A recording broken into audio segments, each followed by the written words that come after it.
Hello friends, आज मैं आपको बताऊंगी जीएसटी के बारे में कि जीएसटी होता क्या है, ये कब से लागू हुआ है और इसका कैलकुलेशन भी हम जानेंगे विद एग्जाम्पल के साथ। तो उस अपना जो मेरा वीडियो है स्टार्ट करने से पहले आप सभी से रिक्वेस्ट है कि वीडियो को पूरा एंड तक देखिएगा और जो भी मेरे चैनल को फर्स्ट टाइम देख रहे हैं प्लीज मेरे चैनल को सब्सक्राइब कीजिएगा। तो चलिए यहाँ पे सबसे पहले बताते हैं। बेसिकली मैं क्लास 11th में से स्टार्ट हुआ है जीएसटी, तो मैं उसका बता रही हूँ क्लास 11 के according. GST stand for goods and service tax. Before GST every state had variety of tax lived at different stage of trading. GST से पहले क्या होता था, जब भी हम बिजनेस करते थे अपने स्टेट में तो हमें बहुत सारे टैक्स पे करने पड़ते थे। तो उन टैक्स को कम करने के लिए गवर्नमेंट ने जीएसटी लेके आया है। जीएसटी ये कब आया है? 1 जुलाई 2017 को, इस डेट को जीएसटी हमारे यहाँ सबसे पहले लागू हुआ है। जीएसटी से पहले क्या होते थे, हमारे यहाँ जो टैक्स है नॉर्मली दो होते हैं। एक होता है डायरेक्ट टैक्स जिसके अंदर इनकम टैक्स वगैरह आता है। डायरेक्ट टैक्स में जो पर्सन है, जो पेबल है, जो पे करेगा वो डायरेक्ट ही गवर्नमेंट को पे करता है। और इनडायरेक्ट टैक्स जैसे एंटरटेनमेंट वगैरह हुए, वैट हुआ, कस्टम ड्यूटी, एक्साइज ड्यूटी, ये सारी चीजें किसमें आती थी? इनडायरेक्ट टैक्स में। ये होते हैं दो टैक्स। डायरेक्ट टैक्स में कौन होता है? जो भी पर्सन है वो इसको डायरेक्ट पे करता है। इनडायरेक्टली पे जो भी आप कोई भी गुड्स परचेज करते हैं या सेल करते हैं, जो भी इंटरटेनमेंट, जो भी आप सर्विस वगैरह प्रोवाइड कराते हैं, सब पे क्या लगता है? Indirect tax. तो उस चीज को हटा के, इस जगह के हटा के आप क्या कर दिया है? जीएसटी। जीएसटी क्या होता है? आप जैसे पर्टिकुलर जो भी गुड्स को परचेज करेंगे, या तो आप परचेज करेंगे या आप क्या करेंगे? सेल। तो इस पे आपको गवर्नमेंट को कुछ अपने जो भी आपने परचेज कर रहे हैं उस पे आपको अमाउंट पे करना पड़ेगा, टैक्स देना पड़ेगा। एक होता है सीजीएसटी और एक होता है एसजीएसटी। सीजीएसटी यानी कि सेंट्रल गवर्नमेंट को देना है और एसजीएसटी मतलब आपकी स्टेट गवर्नमेंट को आपको वो टैक्स पे करना पड़ेगा। मान लीजिए आपने कोई परचेसिंग करी है 10,000 की, मान लीजिए 10,000 की परचेसिंग आपने करी है और उस पे 18% कह रहे हैं जीएसटी है। कितना है? 18%। तो आपको 18% ये दोनों पे नहीं निकालना है। आपको क्या करना है? आपको 18% दोनों पे अलग अलग निकलेगा, यानी कि आपका जो 10,000 का 18% जो आएगा, हम कट करके बताते हैं, 1800 रुपए, ये किस पे जाएंगे?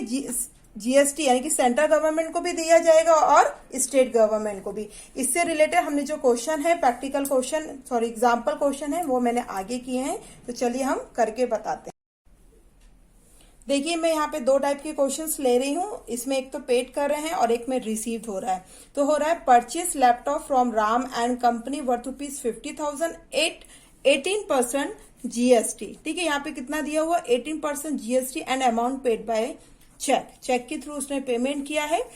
कितने का लैपटॉप परचेज किया है? देखिए कॉस्ट ऑफ लैपटॉप कितनी है? 50,000, यानी कि जो लैपटॉप की असली कीमत कितनी है? 50,000। लेकिन इस पे जीएसटी कितना लगा? 18%।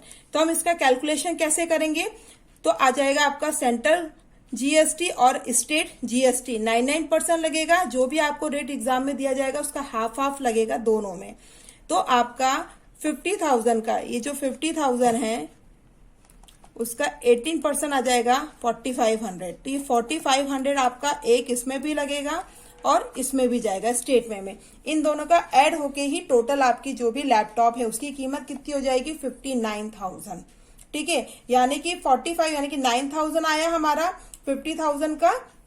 ये 9,000 का हाफ 4,500 सेंट्रल गवर्नमेंट को और 4,500 हम स्टेट गवर्नमेंट को पे करेंगे। जो भी आपका यहाँ पे रेट एग्जाम में दिया जाएगा उसका हाफ का, उसका आपको परसेंटेज निकालना है और जो भी आपका आंसर आएगा ना उसका आधा आधा इन दोनों में डिवाइड कर दीजिएगा। तो टोटल आपकी जो कॉस्ट ऑफ लैपटॉप जो 50,000 की कीमत थी उस पर अब कितने का वैल्यू हो गई है? वो 59,000 की हो गई है। यानी कि आपको जो पेमेंट करना है वो कितने का करना है? 59,000 का। आया यहाँ तक? जनरल एंट्री में इसको किस तरीके से शो किया जाएगा, पर्टिकुलर में एक एक प्रॉब्लम को यहाँ पे जनरल एंट्री के थ्रू समझा रही हूँ। आगे जब हम प्रैक्टिकल क्वेश्चंस करेंगे ना, उसमें यह सारी चीजें आएंगी, तो आप पहले ही छोटे छोटे रूप में समझ जाएंगे तो आपको प्रॉब्लम नहीं होगी। जनरल एंट्री में जो नॉर्मल फॉर्मेट बनता है वो date, particulars, LF number, debit amount, credit amount. Date में आपको जो भी क्वेश्चन में ईयर मंथ डेट जो भी दिया है वो आपको डेट के कॉलम में लिखना है। पर्टिकुलर में आपने जो भी ट्रांजेक्शन कर रहे हैं उसको एक्सप्लेन करना है।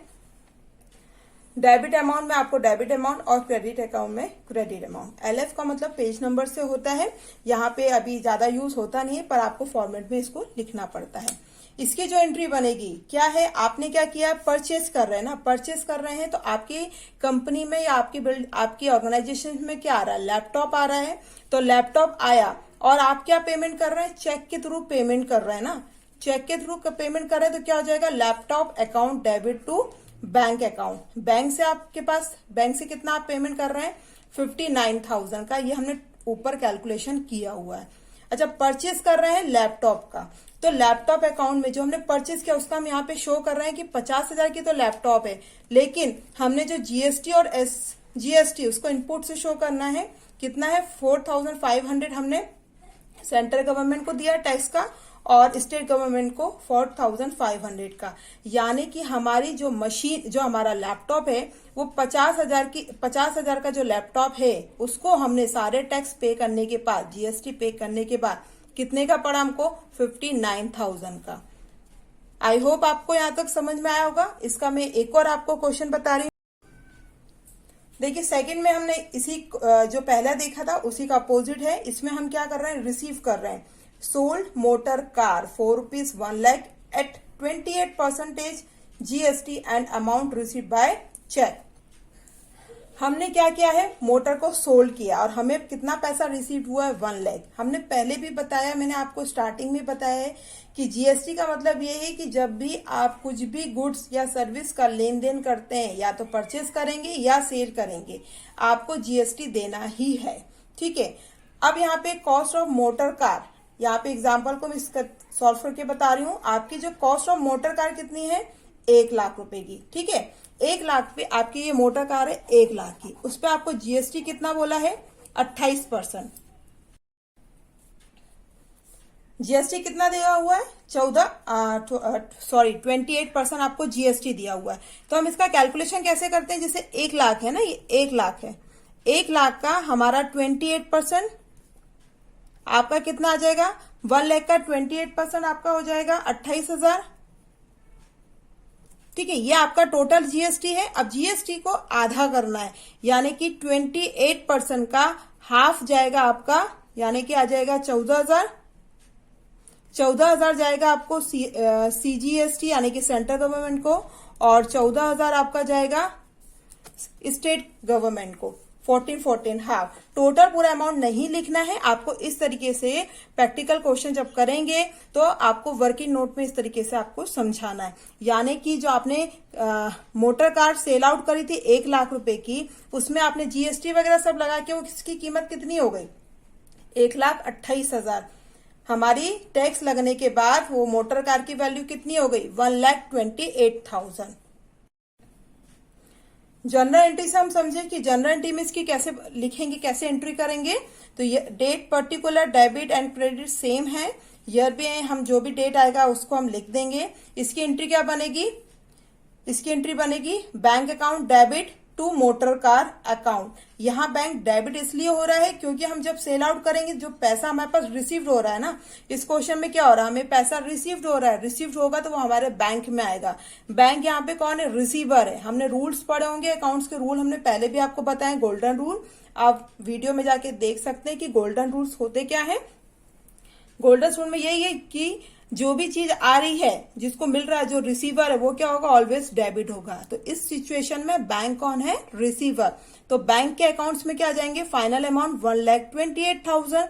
अब हमको बताना है कि टू मोटर कार, एक्चुअल में मोटर कार कितने की थी, 1 लाख की, जिसमें से हमने टू आउटपुट CGST 14,000 दिया है। टू आउटपुट, यहाँ पे हम आउटपुट से शो करेंगे S यानी कि स्टेट GST अकाउंट 14,000, यानी कि हमने दोनों को डिफाइन कर दिया है। हमारा टोटल कितना आया था, 28,000 का GST। 28% दिया हुआ है। और यहाँ पे हम नरेशन लिख देंगे, being sold motor car and amount received by cheque at 28% GST. ये लिखना बहुत कंपलसरी होता है, इसको लिखना जरूरी होता है, ये नरेशन कहलाता है। आई होप आपको अच्छे से क्लियर समझ में आ गया होगा। आगे हम इसके सारे एग्जाम्पल करेंगे। ये चैप्टर 3 स्टार्ट हो चुका है। मैंने पहले भी आपको वीडियो में बताया है कि हम ये 3rd चैप्टर क्लास 11 का स्टार्ट कर चुके हैं और आगे भी ऐसे प्रैक्टिकल क्वेश्चंस और एग्जाम्पल के साथ मैं आपको सारी चीजें समझाऊंगी, थ्योरी पोर्शन से लेके प्रैक्टिकल क्वेश्चन तक। आपको ये मेरा वीडियो अच्छा लगे तो प्लीज मेरे चैनल को सब्सक्राइब भी कीजिए। थैंक यू फ्रेंड्स, मिलते हैं नए वीडियो के साथ।